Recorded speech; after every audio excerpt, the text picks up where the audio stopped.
Hello, everyone. So 2023 is upon us, and in my view, astrologically, this is one of the more psychologically intense years that I've seen in a long time. We have a very instigating Jupiter in Aries, and as it moves into Taurus, which is also coinciding with the next eclipse season, we also have Pluto moving into Aquarius, squaring the nodes of the moon. And that is sort of the big mover and shaker of this year. So I want to just share some thoughts before I really delve deeply into this topic. And I've already done some teaching on this Pluto squaring the nodes, and I'll post a link to that interview in the description below. I want to offer a helpful perspective for how I look at transits. What I'll say first is it's very common for our minds to be stuck in a sort of duality of good transits, bad transits, and for that matter, to look at our own charts and to think of it in terms of good signatures, bad signatures, good placements, bad placements. And I really want to highlight that it isn't, in my view, a very useful way to think of anything.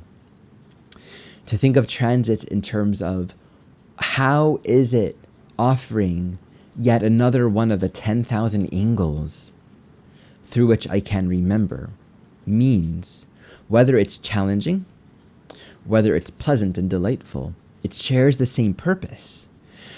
And I think there's something incredibly healing and beautiful, maybe difficult at times, but beautiful, in practicing thinking of every event, every experience, every phase as essentially the same in terms of its texture and flavor and what it elicits. It's different, right? Its quality of expression differs.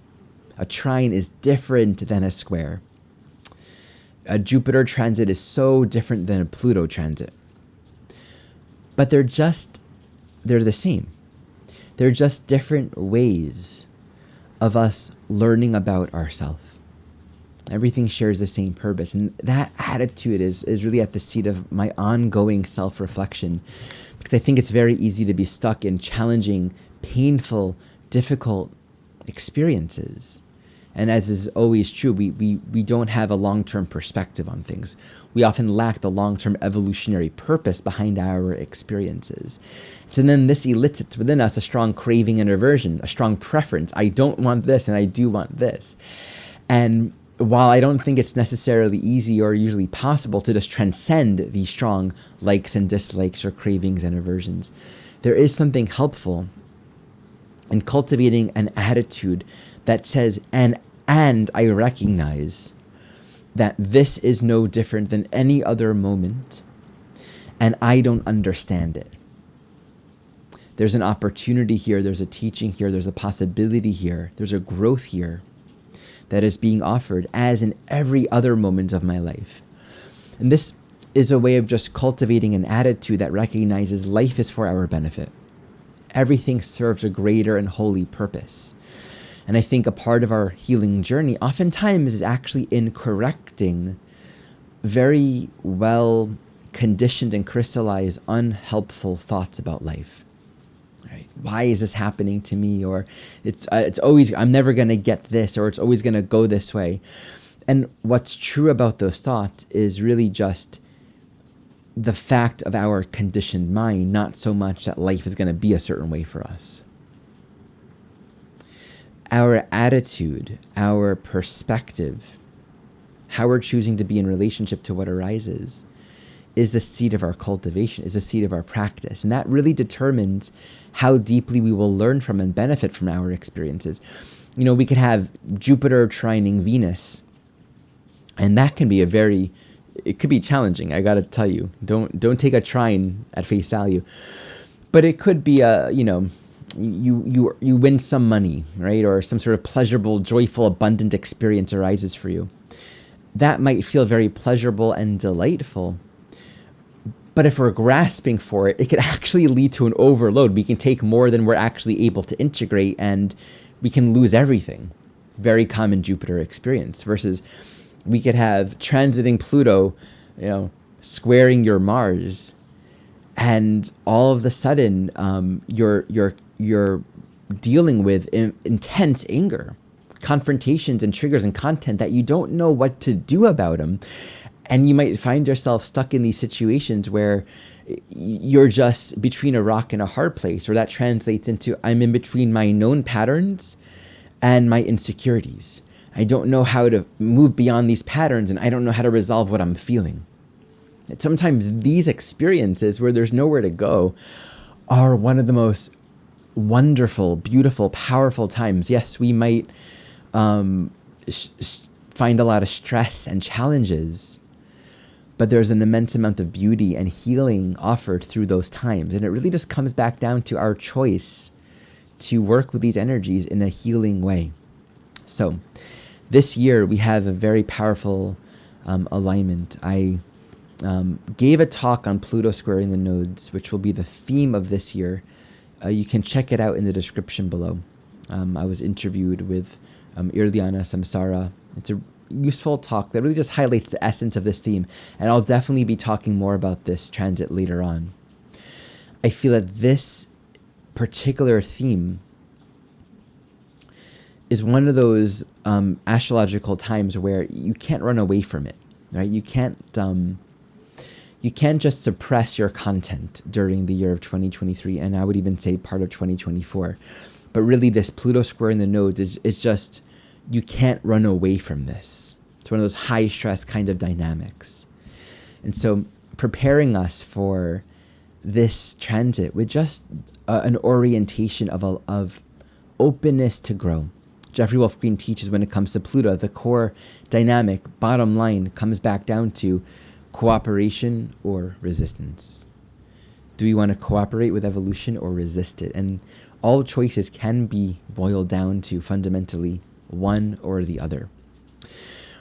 None of us have fully attained an absolute abiding stance of total cooperation, and thus the things that we do in our life, our relationships, our work, our creativity, they're all wanting to change. They're all wanting to drastically evolve and move so that we can come into greater alignment with our soul purpose. During times like these, the essence of what we're doing with ourselves really comes up.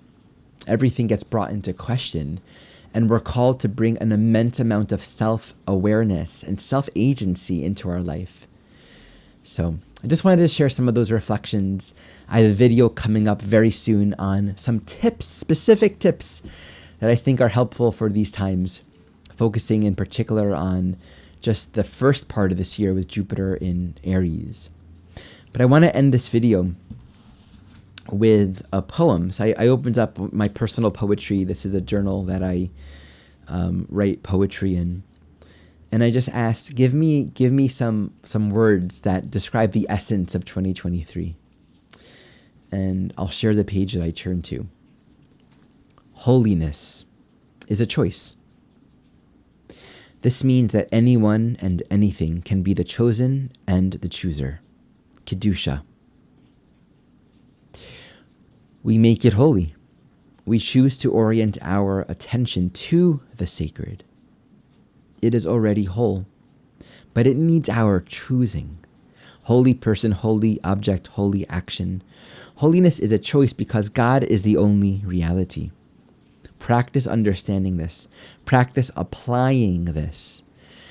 Give me the real eyes to see the intelligent design of my life, that the gift has been given. I don't pray for the gift, I pray to see it. And there's another little poem that I'll share on the next page. A moment of contemplation, free from desire, not seeking. It seems that as I fulfill my creative urge, I seek less. Is it so that I am my own fulfillment? My life is allowed to be simple. My body is designed for peace. I rest in myself.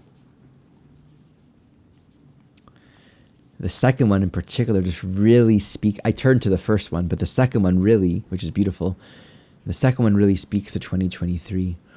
We have to do something with this energy. And I think what we're not integrating, what we're not working with and consciously integrating in our life becomes a shadow, becomes a point of losing energy and seeking and kind of depleting ourselves in some way. So thank you for watching.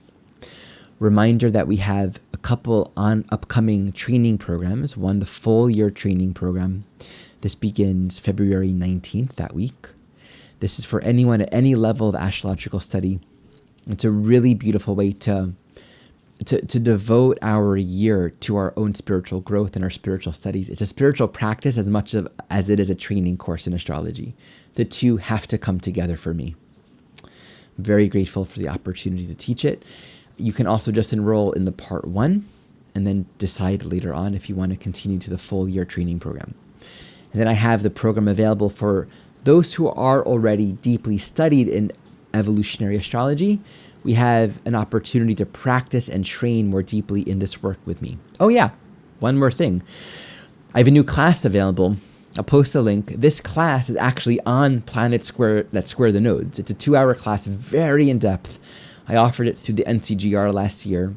Very useful class, rooted entirely in the Jeffrey Wolf Green teachings on this topic.